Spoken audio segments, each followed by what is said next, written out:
नमस्कार सर, आपका स्वागत है हमारे चैनल में। नमस्कार। जी सर, अक्सर क्या होता है कि हमारे जो ग्रह पीड़ित होते हैं वो हमें किसी ना किसी तरह की परेशानी करते हैं। कभी हमें उनसे रिलेटेड जी, बीमारियां हो जाती है, कभी हमारे काम रुक जाते हैं। और जब पीड़ित की बात आए तो हम शनि को कैसे भूल सकते हैं। शनि ग्रह एक ऐसा ग्रह है जी, जो हमें ऊंचाइयों पर भी ले जा सकता है और नीचे भी ला सकता है। ये हम सभी जानते हैं। जी।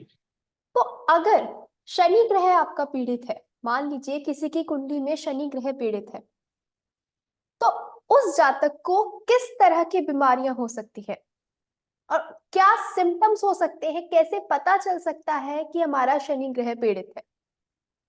थैंक यू कल्पना जी। और ये आपने बहुत अच्छा ही प्रश्न किया है शनि से रिलेटेड बीमारियां का समझने का।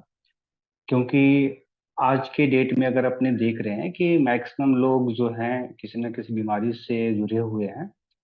और पुराने समय के जो लोग हैं जो काफी ओल्ड हैं उनका कुंडली भी नहीं है।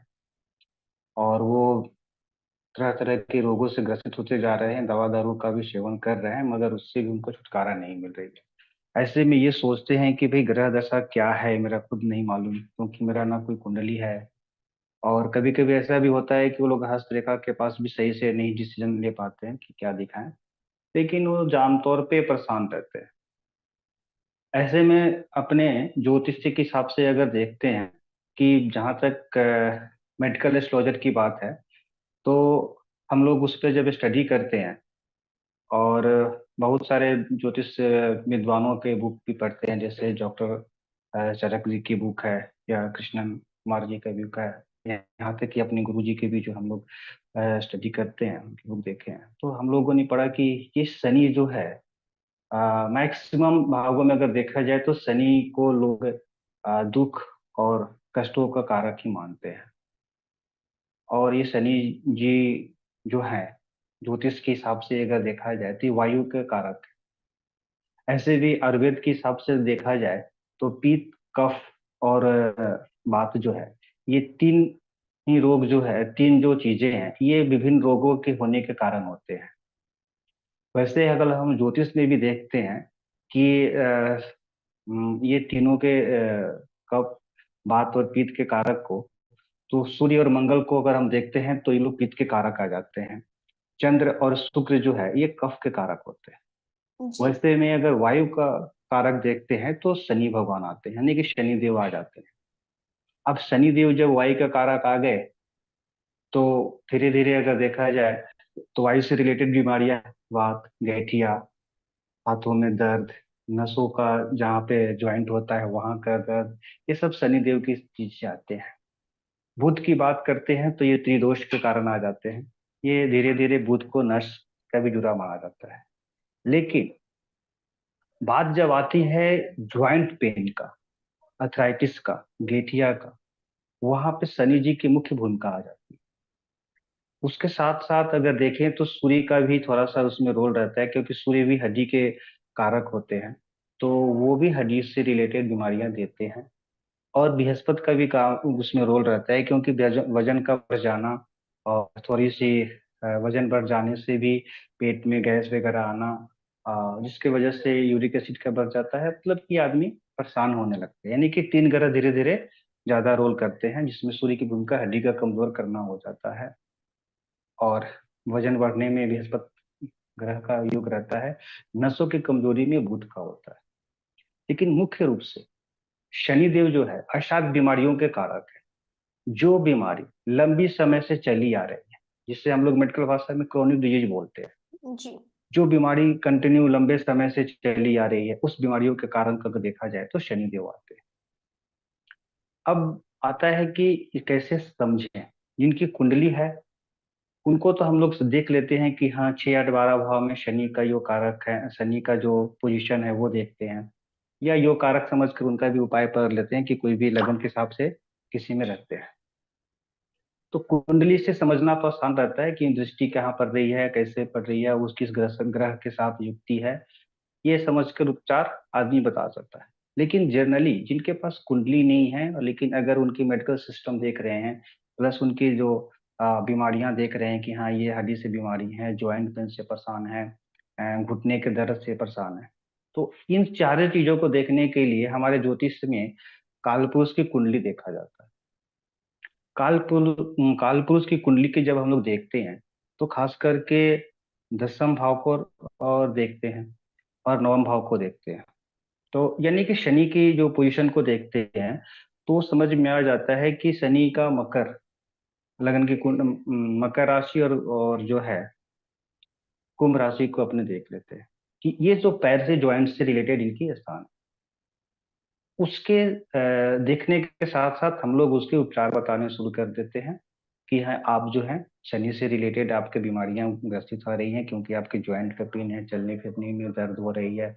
और शनि का जब पीड़ा आता है ना तो मुंह से ऑटोमेटिक बाप निकलते ही है, और वाह माने नहीं निकल पाता है, दर्द के मारे अगला कराह देता है। ऐसे में ज्योतिषीय उपाय करना बहुत जरूरी हो जाते हैं। जो दवा लेते हैं आयुर्वेदिक दवाएं खासकर इसमें ज्यादा कारगर होती है। तो उसका दवा लेने के साथ साथ व्यक्ति को अपने नजदीकी ज्योतिष से भी मिलकर ज्योतिषीय सलाह लेना चाहिए और उनका ज्योतिषीय उपाय जरूर करना चाहिए। जी। तो सर, कब शनि ग्रह हमें अशुभ संदेश देते हैं और कब शुभ संदेश देते हैं? देखिए, एक तो शनि का गोचर कुंडली से हम लोग देख लेते हैं कि शनि का गोचर क्या चल रहा है, अंतर्दशा अंतर्दशा क्या है ये देख लेते हैं, किस ग्रह के साथ किसका महादशा चल रहा है, अंतर्दशा में कौन है। ये बात रह गई कुंडली की। अगर हमारे पास कुंडली है तो हम लोग उनको अंतर्दशा दशा अंतर्दशा समझ के गोचर समझ के उनका उपाय बताने लगते हैं। जी। लेकिन अगर कुंडली नहीं है और वो बीमारी को बारे में देखा जाए कि व्यक्ति को नस की बीमारी है और साध्य है, बहुत दिनों से चली आ रही है, तो हमें ये समझ लेना चाहिए कि शनि के अशुभ प्रभाव इस व्यक्ति पे आ गया है। अब इन व्यक्ति को शनि से जुड़ा हुआ उपाय करना चाहिए। और बाकी जो प्लैनेट है शनि से रिलेटेड, यानी कि जो वायु से जो रिलेटेड होते हैं, शनि तो वायु को कारक है ही, तो उनका उपाय करना चाहिए। दूसरा, शनि के साथ साथ नसों की जो बीमारियां देते हैं, जहां जहां नस दिखाई देती हैं, वो भी बुध ग्रह से रिलेटेड होती हैं। तो शनि के साथ बुध ग्रह के भी उपाय कर लेना चाहिए। इन दोनों ग्रहों के उपाय करने से ज्वाइंट पेन का बीमारियां सही हो जाती है, नसों की बीमारियां भी ठीक हो जाती है, या दवा जो है वो भी काम करने लगता है। तो ये ऐसी पोजीशन में देखकर, बीमारियों का सिम्टम देखकर, और उनको कंटिन्यू बीमारियां आ रहती हैं, बीमारी से साथ साथ व्यक्ति का लक्षण देखते हैं कि जैसे सुस्ती दिखाई देने लगता है, व्यक्ति जहाँ रहता है काम को डिले करता है, जी।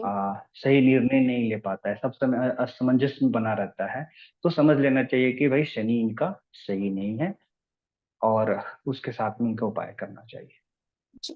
तो वो कौन से उपाय होते हैं सर जो हमें करना चाहिए जिससे कि हमारा शनि ग्रह है वो अच्छा हो और हमें अच्छे फल मिले उससे? हाँ, ये अब अच्छी बात है। शनि ग्रह के जब अपने समझ गए, बीमारी को देखकर, कुंडली देखकर कि हमारा ग्रह सही नहीं है, और लक्षण भी देखकर समझ गए कि नहीं हमारा शनि का शुभ प्रभाव पड़ रहा है, जिसकी वजह से हमें बीमारियां ऐसे देखने को मिल रही हैं, तो सबसे पहले तो शनि के गुणों को समझ लेना चाहिए। शनि एक सात्विक ग्रह है, कहने का मतलब कि शनि एक सीधा साधा और जो है माने सही बात में कहें तो शनि एक तरह से क्या बोलते हैं कि कोई छल कपट वाले ग्रह नहीं रहते हैं। वो जो देते हैं डायरेक्ट डिसीजन देते हैं, और उन खुद तो देते ही हैं, और प्लस उनके साथ साथ राहु केतु के द्वारा भी पीड़ित हो जाते हैं। तो वो खुद नहीं देकर उनके अब जो शनि जो है राहु के द्वारा या केतु के द्वारा अगला को दंडित करते हैं, क्योंकि एक न्यायाधीश है। अब न्यायाधीश के समय जब हमारी कुंडली में अगर न्यायाधीश कहिए या मृत्यु का कारक कहिए या दंडित कारक कहिए, ये सब शनि से जुड़ा हुआ है। तो इनका दशा अंतर्दशा जब चल रहा है तो आदमी को एकदम साइलेंट हो जाना चाहिए, वो काम करना चाहिए। पहला बात, ग्रह को उपाय तो करना चाहिए, दवा भी लेते रहे, वो लेते रहे जो भी डॉक्टर के हिसाब से ले रहे हैं, लेकिन अपने आप में बदलाव लाना। पहला बात यह है कि किसी का भी पीठ पीछे बुराई ना करे। अपनी कष्ट के प्रति सोचे, भगवान के प्रति भाव, सात्विक भाव रखें, धार्मिक भाव रखें, खान पान दम सात्विक रखें, क्योंकि शनि ग्रह की दशा दृष्टि चल रही है, ये तो मान लेना चाहिए कि हमारा ग्रह सही नहीं है। तो ऐसे व्यक्ति को सबसे पहले सात्विक भोजन लेना चाहिए, खान पान एकदम शुद्ध सात्विक लेना चाहिए। दूसरी तौर पे व्यक्ति को नित्य रूप से अपने आप को धार्मिक कामों में लगा के रखना चाहिए। जैसे सुबह उठने के साथ ही भगवान सूर्य को जल दें, या जल देने में असमर्थ हैं तो सुबह स्नान नित्य कर्म करके भगवान सूर्य को ध्यान करें। अगर जल देने में असमर्थ हैं, पैर के बीमारी से या खड़े हो पाने में किसी भी कारण से अगर नहीं दे पा रहे हैं, तो सुबह उठते ही स्नान आदि करके भगवान सूर्य को ध्यान दें और प्राणायाम करें। क्योंकि सूर्य के जब देने के साथ में प्राणायाम करने बैठना चाहिए। प्राणायाम करने से वायु, शनि जो है वायु के कारक है, तो हमारे शरीर में प्राणायाम के माध्यम से शरीर में शुद्ध वायु जाते हैं, उसके कारण से वो नस नस तक जाकर वो शुद्ध करता है। जी। तो सभी बहुत लोग सोचने लगते हैं कि एक्सरसाइज करेंगे, वो करेंगे, लेकिन एक्सरसाइज वगैरह डॉक्टर के हिसाब से करें, लेकिन प्राणायाम करना बहुत जरूरी हुआ है शनि ग्रह के दुखों से बचने के लिए। दूसरा चीज होता है कि दान करना। दान का भी बहुत अच्छा महत्व बताया गया है हमारे। अगर किसी भी कुंडली में अगर शनि से रिलेटेड कोई बीमारी है, कष्ट है, तो उस व्यक्ति को शनि से रिलेटेड जो वस्तु है, जैसे उड़द का दान करना, काले कंबल का दान करना चाहिए। दूसरी चीज कि शनि से रिलेटेड जो लोहा का भी दान करना चाहिए, या किसी भी जरूरतमंद को, खासकर अंधे का स्कूल वगैरह हो, तो वहां पे दृष्टिहीन जो व्यक्ति हैं उनको मदद करना चाहिए। क्योंकि दान करना और सत्कर्म करना से, सत्कर्म का आदि के काम करने से शनिदेव काफी खुश होते हैं और उनकी पीड़ा धीरे धीरे कम होने लगती है। तो आमतौर पे सबसे पहले यही करना चाहिए कि व्यक्ति को शुद्ध सात्विक जगह रहना चाहिए, शुद्ध सात्विक भोजन करना चाहिए। दूसरा चीज, धर्म कर्म के कामों में हिस्सा लेना चाहिए। पीठ पीछे किसी का भी बुराई ना करे, किसी का भी, जिसे गांव में आम भाषा में कहा जाता है, चुगली नहीं करना चाहिए।